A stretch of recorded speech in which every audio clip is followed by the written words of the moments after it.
And today we'll talk about my work exploring the benefits of carbon-aware routing. This is a joint work with Paul Gunning from British Telecom BT and my supervisor Noah Zilberman. So to achieve net zero carbon by 2050, we have many initiatives. It's true that computing, mainly done in data centers, is one main driver of carbon in ICT, with data centers reporting an annual energy consumption in the order of 10 to 20 terawatt hour per year. On the other hand, networks report less than 10 terawatt hour per year, which may seem not very significant. However, with a huge number of ISPs, these small contributions will sum up, and then carbon related to networks cannot be neglected. This work is in the context of routing, so at the network layer, and it specifically addresses Scope 2 emissions associated with routers. So if we look at this small network, if we want to send a packet from router A to router E, there will be multiple paths. Previous works focused on increasing the power efficiency of these networks by, for example, choosing the shorter path.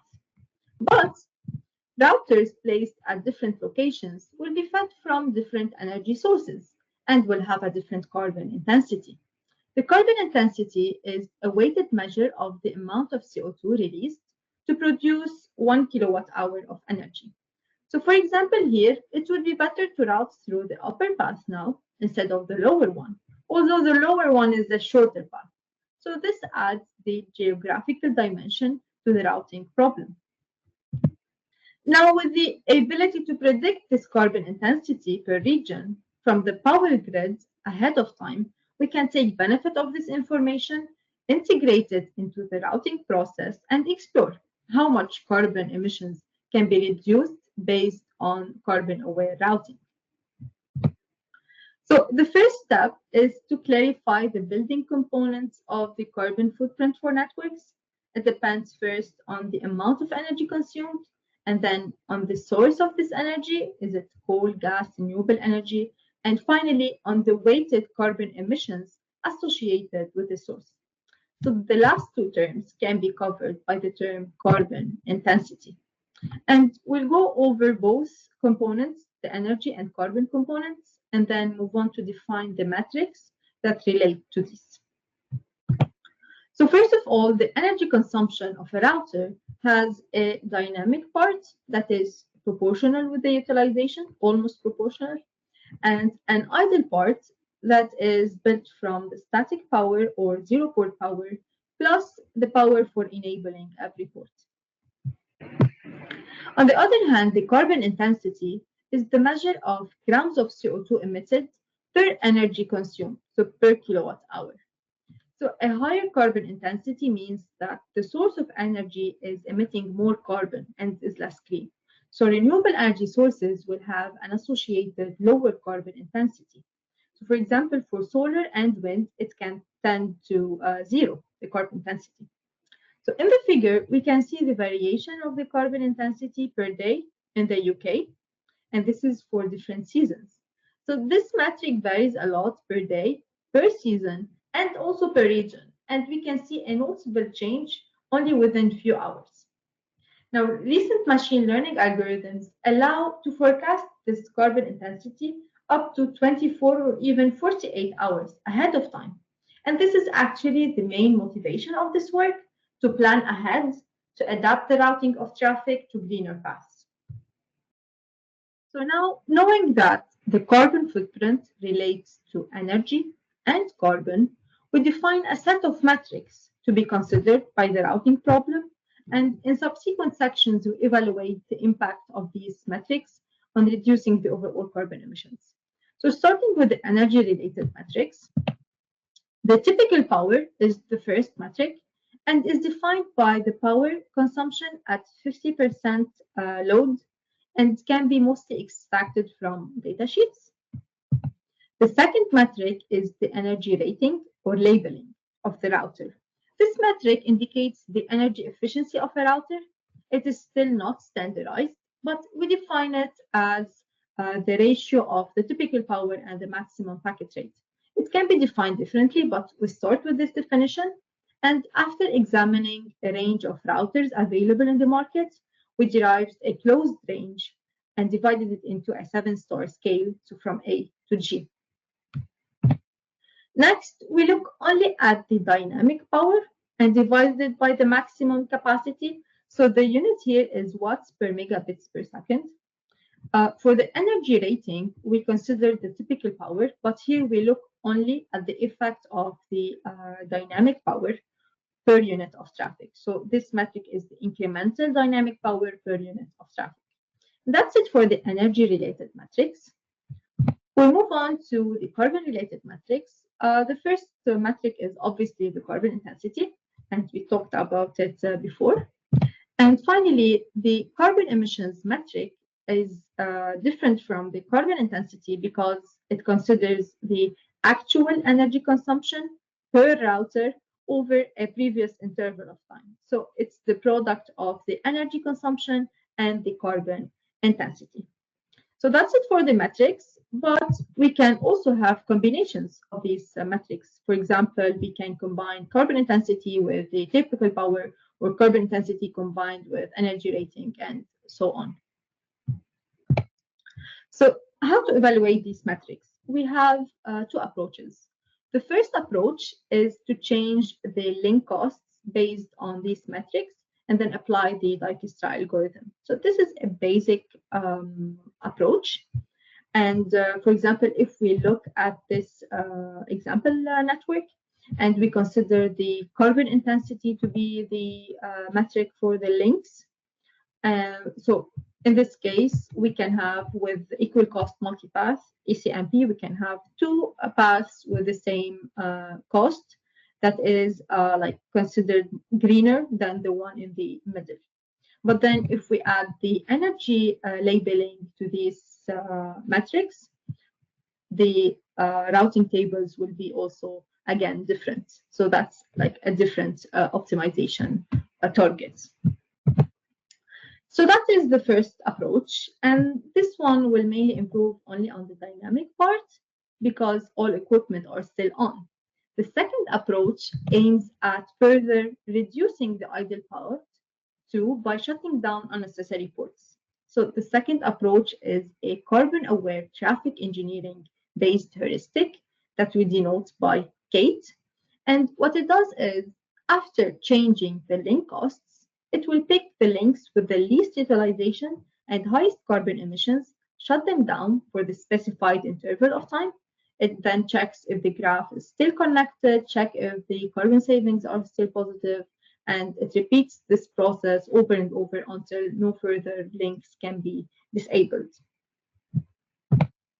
So this is a simulation-based study using the NS3 simulator, and it is applied on real network topologies like British Telecom, BT in the UK. This is the topology of BT in the figure, and BT is a main ISP with more than 1,000 nodes. And we also looked at Giant topology, which is an educational network based in Europe. So now, before proceeding to the results, it is worth highlighting on the traffic patterns considered that turned out to be a game changer. We considered two traffic patterns, the daytime traffic and the evening traffic. So the daytime traffic is dominated by business customers and is mostly somehow symmetric, whereas the evening traffic is dominated by residential customer traffic that is mostly downstreaming of content from caches co-located at metro nodes.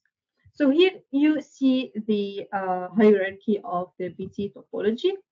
These are like some core nodes, some metro nodes, and some tier 1 nodes. And according to BT, caches are located at metro nodes. So this downstreaming traffic peaks at around 8 p.m. So now we present some results. We see the carbon and energy percentage improvement with respect to OSPF for day traffic on the left and evening traffic on the right. We have different combinations of the metrics introduced, and then we have CATE that is based on disabling ports. So the first three metrics are energy metrics, And we see that the incremental dynamic power per unit of traffic leads to higher improvements in terms of energy and carbon. And this is in the context of power efficiency because carbon is not considered for these energy metrics. Then combinations that include the carbon intensity save more on carbon, but this is at the expense of a path stretching of about 5%. The path stretching is the increase in the average number of hops traveled by a packet. We can see that also the combination of carbon intensity now with the incremental dynamic power per unit of traffic is the best combination of metrics. And then CATE introduces additional carbon savings by disabling unnecessary ports. And then all of these improvements vanish for evening traffic because the flows for downstreaming are all short and there is no room for changing the paths a lot. Like even disabling ports is minimal and can be impossible at peak times. Moving on to the giant topology, we can see similar patterns in the results. So again, CATE has the highest savings. Now for the giant topology, all the nodes are considered to be the same because we don't have the same hierarchy in BT like core, metro, and tier 1. We assume all the nodes to be the same, so that's why they all have the same energy parameters. So we only compare between OSPF, CATE, carbon intensity, and carbon emissions. So again, CATE has the highest savings with around 8% of the links disabled. But interestingly, here you can see that the delay is really similar for all four scenarios. And this is also for BT. Now, back to BT. If we want to see the variation of flow paths, on the left, we have the carbon intensity heat map. And on the right, we see the flow intensity in gigabits per second per region in the UK. So this is for OSPF and this is for the carbon aware routing. So according to the carbon intensity API, where we extracted the carbon intensity information from, the UK is divided into 14 regions. And they did an analysis for the energy flow between regions to derive the carbon intensity for the energy consumed per region. So we see that in OSPF, London has the highest cross-section throughput. Then with carbon-aware routing, flows are higher for Northwest England and East England that have a lower carbon intensity. And this is like relatively to their surrounding in the map. And then on the other hand, we can see that East Midlands and South England have less flows in carbon-aware routing because of their relatively higher carbon intensity. Finally, London, on the other hand, did not change really, and this is because of the high density of nodes in London, and this leads to somehow have a bottleneck in the topology. Now, looking at the flow intensity for giant topology, we have similar patterns, but it's worth highlighting here also on the change in a few regions. In carbon-aware routing, we see that France, Italy, and Germany have the highest intensity of flows. So most of the flows flow through these countries. But when we compare these values to the flow intensity in OSPF, we see that the flows increased in France, increased in Italy, but decreased in Germany. But yet, Germany is still with the regions with the highest flow intensity. And this highlights, again, on the issue of having bottlenecks in the topology, where some high carbon intensity regions cannot be avoided. Finally, another aspect of the simulation was to see the effect of changing the static dynamic power ratio for routers, because different routers will have a different value of this ratio.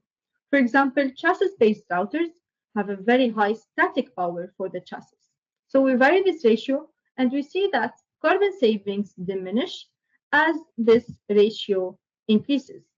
So it's always better to invest in equipment with lower static power, but also the ones that are more power proportional. So in summary, some takeaways of this work are, first, in terms of metrics, the carbon intensity combined with the incremental dynamic power per unit of traffic are the best combination of metrics. The energy labels are a good metric for purchasing, but in the current form have limited routing benefits. It can be better, for example, to divide it into two separate metrics, one for static and one for the dynamic power. Third, the limitations include the high idle power that limits the carbon savings.